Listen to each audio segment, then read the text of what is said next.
Hi viewers, welcome to grammar English grammar தமிழில். இன்றைக்கி நம்ம 9th ஸ்டாண்டர்டில் இருக்கிற ஒரு போயம் பாய்சன் ட்ரீ.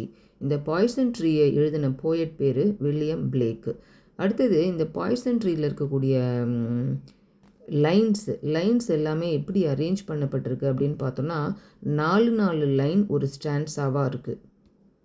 இந்த அரேஞ்ச்மெண்ட்டை நம்ம குவாட்ரெயின் அப்படின்னு சொல்லலாம். குவாட்ரெயின் அப்படின்னா quatrain is a 4-lined stanza borrowed from Persian poetry.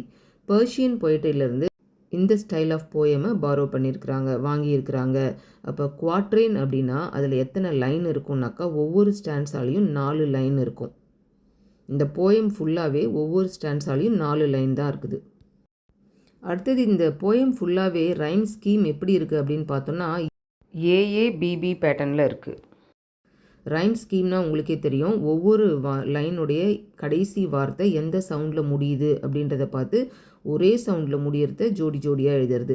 பாருங்கள், friend end A A, foe grow B B, வேறு சவுண்டில் வரும்போது நம்ம பீன்னு மாற்றிக்கிறோம். அப்போ foe grow B B, fears tears A A, smiles wiles B B. அடுத்தது 3rd பேராகிராஃப் பாருங்கள், night bright A A, shine mine B B. 4th paragraph, stall pole A A, sea tree B B. அப்போ 4 லைனை கொண்ட போயம், ஒரு ஸ்டான்ஸால் 4 லைன் இருந்துச்சுன்னா அதை நம்ம என்ன சொல்லுவோம்னாக்கா குவாட்ரெயின். இந்த குவாட்ரெயின் அப்படின்றது எக்ஸாமில் நிறைய தடவை கேட்டிருக்காங்க. தேங்க்யூ.